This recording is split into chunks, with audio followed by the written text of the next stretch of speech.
Sa dami ng mga gustong mag-apply na papunta dito sa Canada sa tourist visa, ano yung dahilan kung bakit gusto mo pa rin magpunta dito sa Canada? Bakit ka umalis ng Pilipinas?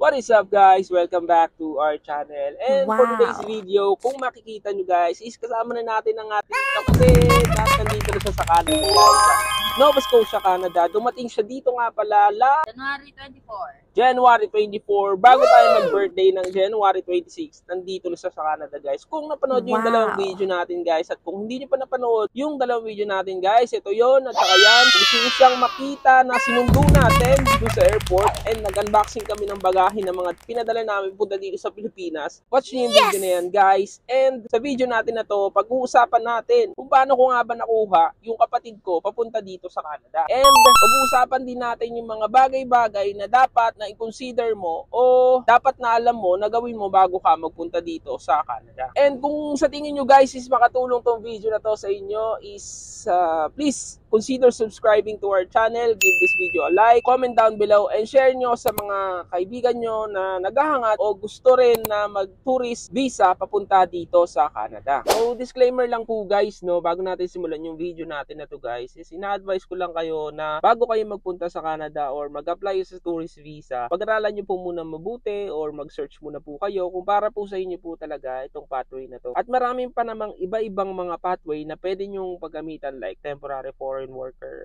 pathway, AIP pathway, or different programs na binibigay ng Immigration Canada para sa mga gustong magpunta dito. Hindi kasi lahat ng isip ng tao is pare-parehas. Kaya hindi ko sinasuggest lahat na kayo na magpunta sa Canada. Nasa inyo pa rin yan, nasa pag-aaral nyo o nasa motivation nyo kung bakit kayo magpupunta sa Canada. Agree? Agree!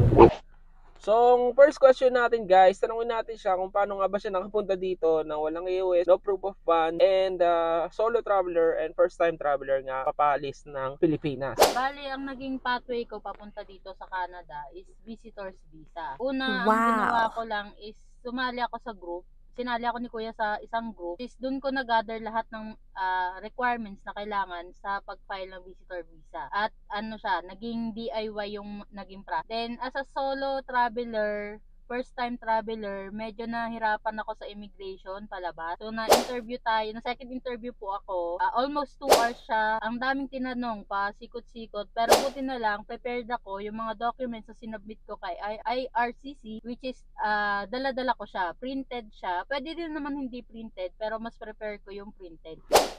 Sa nakikita mo sa group na yon, sa dami ng mga gustong mag-apply na papunta dito sa Canada sa tourist visa, ano yung dahilan kung bakit gusto mo pa rin magpunta dito sa Canada?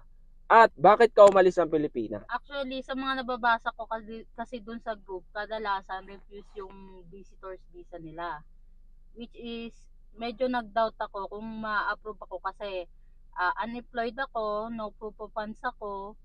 Ang home ties ko lang is yung family ko dito sa Philippines. Anong dahilan bakit gusto mo magpunta ng Canada? Ayun. Ang naging dahilan ko kung bakit gusto ko magpunta ng Canada, syempre, isa sa mga dream ng mga Pinoy talaga is makapunta sa Canada, which is top countries talaga ito. So, unang goal ko, makapunta ako dito, makapagtrabaho kung sakaling papalarin. Then, syempre, ang kitaan dito sa Canada, masasabi mo talagang stable kung sa Pilipinas natin siya i-convert. Yan. So, magiging future ng mga anak ko kung sakaling maging employed tayo dito sa Canada. Bakit ka umalis at napili mong iwanan yung anak mo, yung asawa mo sa Pilipinas papunta dito sa Canada? Yun nga. Sabi ko nga is take risk talaga ang pagpunta dito sa Canada. Siyempre, Take risk. Take risk. Wala tuloy! Tapos, syempre, bonus na lang din kung sakaling ma-employed ako, ma-permanent resident tayo dito sa Canada. Syempre, ang benefits ng mga nandito sa Canada, ang support ng gobyerno talaga dito is napakaganda. Kaya isa rin yun sa pinangarap ko talaga. Kaya gusto ko pumunta dito sa Canada.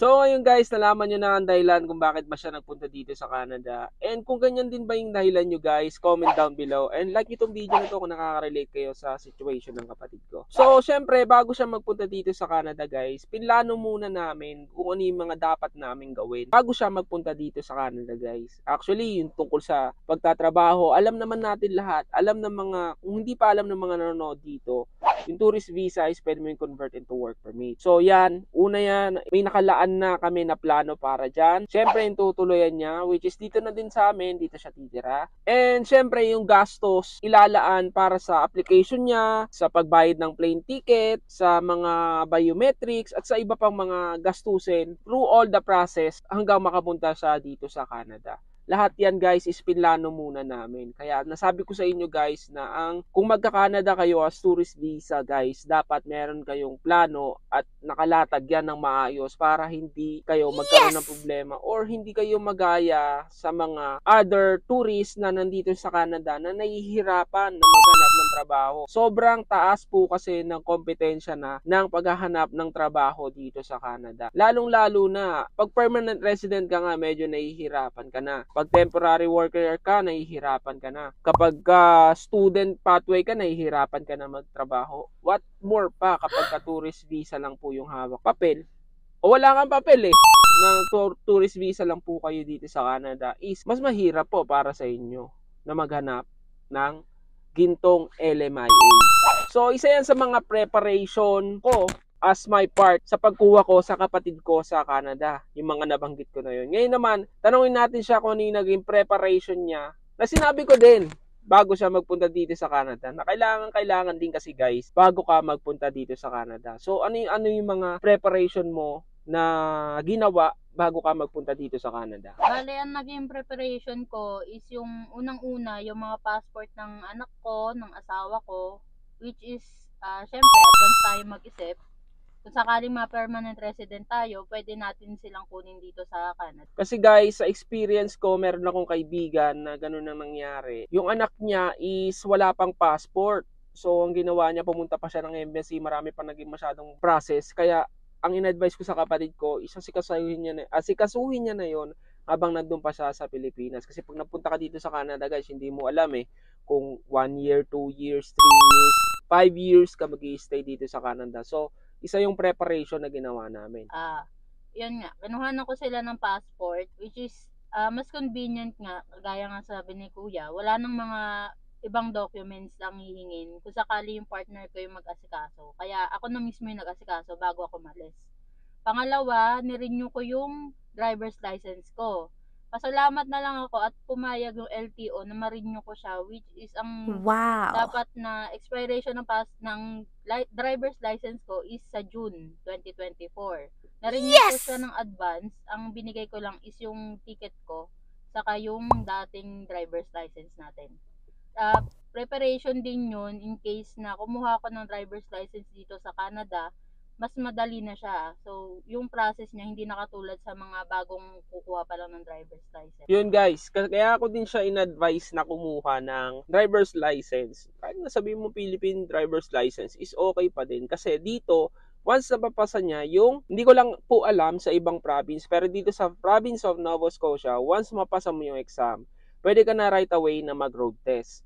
Pero syempre, ipapractice ko muna siya bago niya gawin yun. And then, kailangan niya pa rin niya pumasa sa exam bago pa siya mag-road test. And ayun ang masasabi kong necessity o kailangan pag nandito ka sa Canada. Kasi lalo na dito sa area namin, kailangan namin talaga ng sasakyan. Bago ka magpunta ng grocery, hindi yung bahay namin is dyan lang sa tabi mo is bibili ka ng grocery. O kagaya sa Pilipinas na meron kang tatakbuhan na kapitbahay na kukuhanan mo ng sibuyas pag kailangan mo ng sibuyas. Hindi ganun guys. Dito sa Canada, kailangan mo talaga ng sasakyan para magpunta ka sa gusto mong puntahan.